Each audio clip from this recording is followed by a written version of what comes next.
तो जी, नमस्कार सभी बच्चों को। चलिए शुरू करते हैं आज की अपनी वीडियो को। जैसा कि आप लोगों को पता होगा कि हमने 45 डेज़ तक का चैलेंज ले रखा और आज है हमारा डे 17।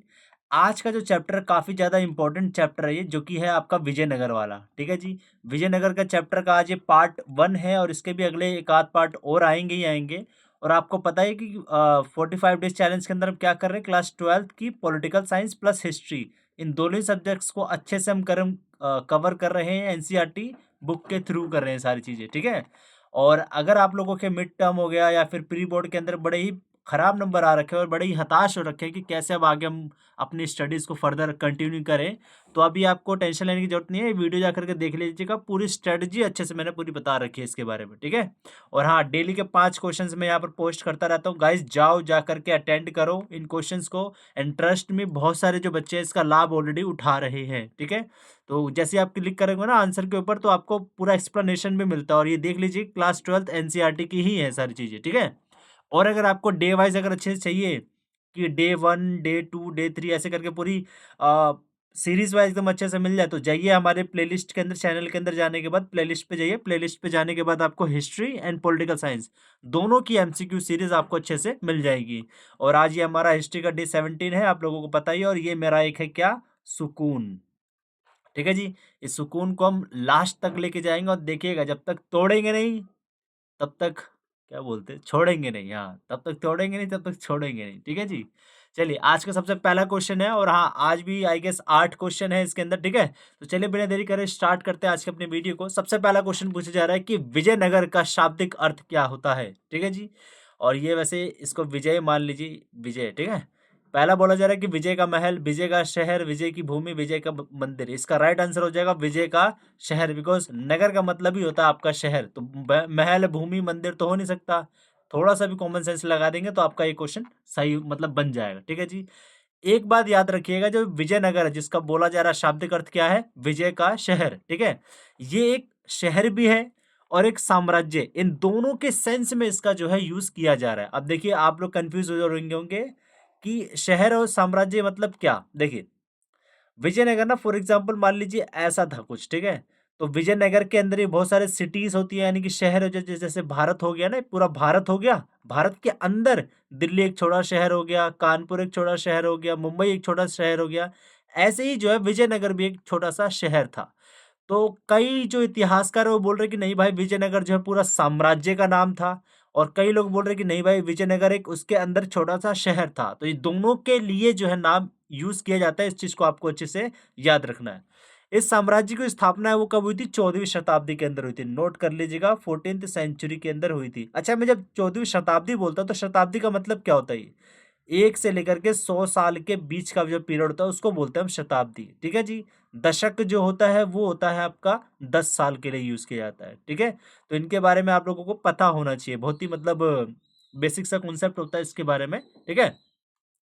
अगली बात जो है आप लोगों को वो याद रखनी है, वो क्या कि 1565 के अंदर क्या होता है, इसके ऊपर ना अटैक हो जाता है। और जैसे ही इस पे अटैक हो जाता है, तो अटैक अटैक बेसिकली 3 राज्यों की जो सेना है, 3 देशों की देश नहीं बोलेंगे, 3 साम्राज्यों की सेना जो है मिल करके आती है और विजयनगर के ऊपर अटैक करके इसका जितना भी धन वैभव होता है सबको लूट लेती है, सारे रत्नों को लूट लेती है। लूटने के बाद वो विजयनगर को नष्ट कर देती है। ठीक है जी?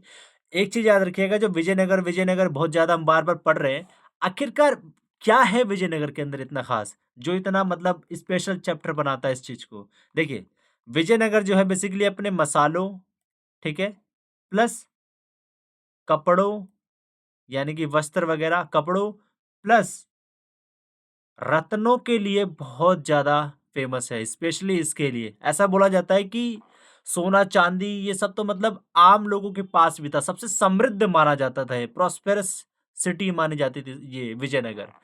क्योंकि हर एक व्यक्ति बोलते हैं ना कि गरीबी रेखा से बहुत ऊपर था। ठीक है जी? मतलब अमीर थे सभी के सभी लोग, ऐसा बोला जा रहा है। ठीक है? वहां पर इतना गरीबी का मतलब इतना गरीब नहीं था, मतलब जिस सेंस में आज दिया जाता है। सारे लोग ऑन एन एवरेज बहुत सही कमाते थे उस टाइम पर, ऐसा बोला जा रहा है। ठीक है जी? अब सेकंड क्वेश्चन ये पूछता है कि विजयनगर के बारे में, मान लीजिए अभी हम 2024 में रह रहे हैं, है ना? 2024 कह रहा हूँ, 2025 हो गया भाई अब। 2025 में है अभी हम, है ना? तो एक बात बताइए, अभी हम 2025 के अंदर हैं और हमें कैसे पता चला कि भाई विजयनगर साम्राज्य भी 14th सेंचुरी के अंदर इसकी स्थापना हुई थी? कैसे पता चला हमें? ये बेसिकली पॉसिबल हो पाया कॉलिन मैकेंजी के द्वारा। ठीक है जी।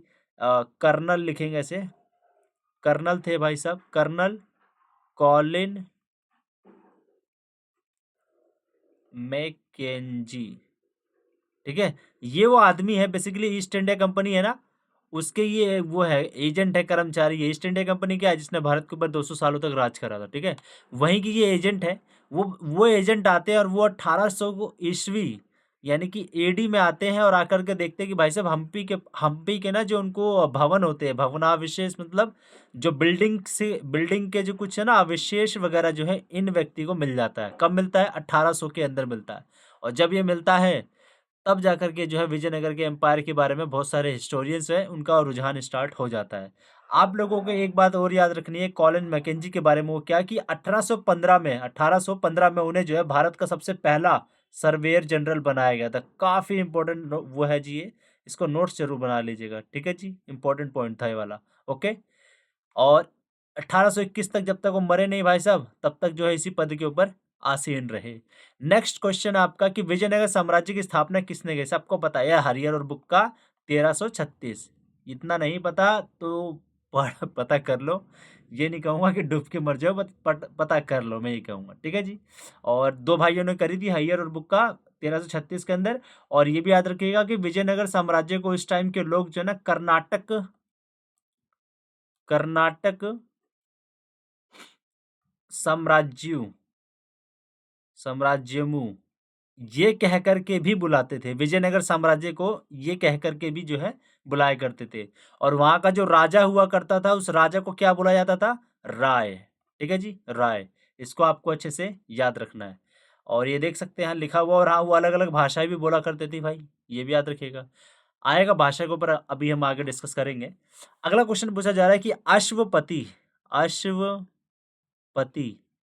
की संज्ञा किनको दी गई? देखिए, वहां पर ना कुछ ऐसे ऐसे लोग थे जिसको अश्वपति बोला जा रहा है, किसी को गजपति बोला जा रहा है, किसी को राय बोला जा रहा है, जैसे राय है ना वैसे करके। तो है ये सारी चीजें। तो बोला जा रहा है कि अश्वपति की संज्ञा किनको दी जाती थी? तो ये बेसिकली दक्कन के सुल्तान थे, उन लोगों को दी जाती थी। अब जरा इसके बारे में डिटेल में देख लेते हैं। देखिए, सबसे पहला वर्ड है आपका गजपति का। ठीक है, गजपति का मतलब क्या होता है कि हाथियों का स्वामी। और ये हाथियों का जो स्वामी किसके लिए यूज किया जाता था? ये उड़ीसा के अंदर जो लोग थे, जो राजा लोग हुआ करते थे, उनके लिए जो है ये वर्ड यूज किया जाता था। ठीक है जी। सेकंड वर्ड आपका क्या मिलेगा? अश्वपति। ठीक है जी। अश्वपति बेसिकली दक्कन के जो सुल्तान है, दक्कन बेसिकली साउथ वाला एरिया बोलते हैं, उसको बोलते हैं।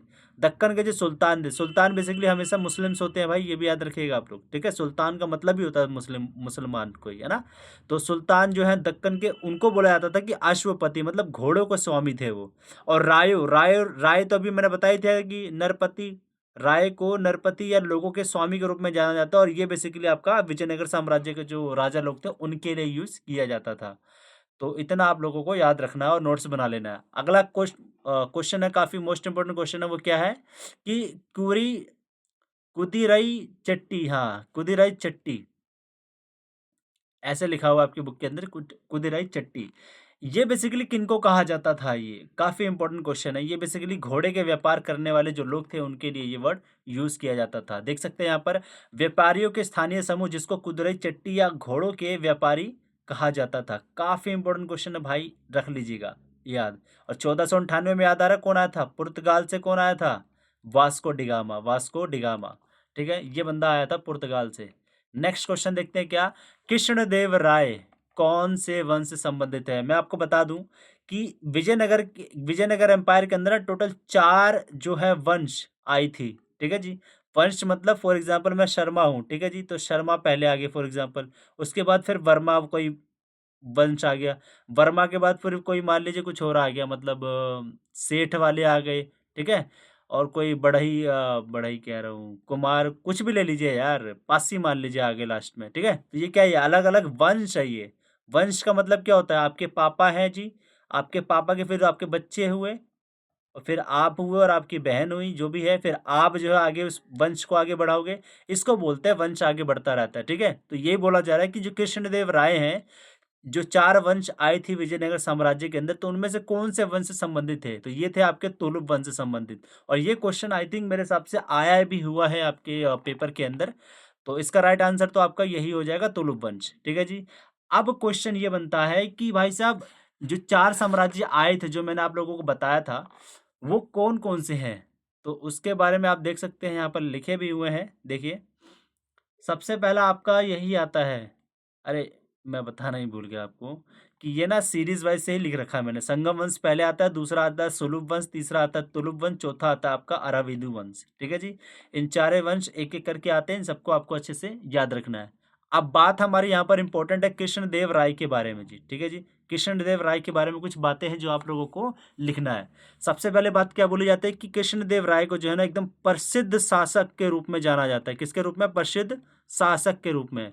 ऐसा क्या कर लिया था भाई इन लोगों ने? मतलब इन्होंने स्पेशली क्या कर लिया था जिसकी वजह से इनको सबसे ज़्यादा फेमस रूलर बोला जा रहा है, सबसे ज़्यादा चर्चित रूलर बोला जा रहा है। क्यों बोला जा रहा है? बिकॉज़ इन्होंने अपने टाइम पर जो है तुंगभद्रा तुंगभद्रा और कृष्णा, ये नदियों के नाम है बेसिकली। कृष्णा नदी को जो है ना, नदी के बीच का जो एरिया है, तुंगभद्रा और कृष्णा नदी के जो बीच का एरिया है, उसको अपने अंडर में ले लिया था। मतलब लड़ाई लड़ करके कैप्चर कर लिया था इन्होंने। और आपको पता है कि जब दो नदियों के बीच वाला एरिया होता है, ये एरिया होता है, ये बहुत ही ज़्यादा उपजाऊ एरिया होता है। यहाँ पर ना फसल वगैरह बहुत अच्छे से उगती है। तो ये इस चीज़ के लिए ज़्यादा इनको इम्पोर्टेंट माना जाता है। सेकंड, ये भी माना जाता है कि इन्होंने जो है उड़ीसा, लड़ाई लड़ करके उड़ीसा भी जीत लिया था इन्होंने। ठीक है जी।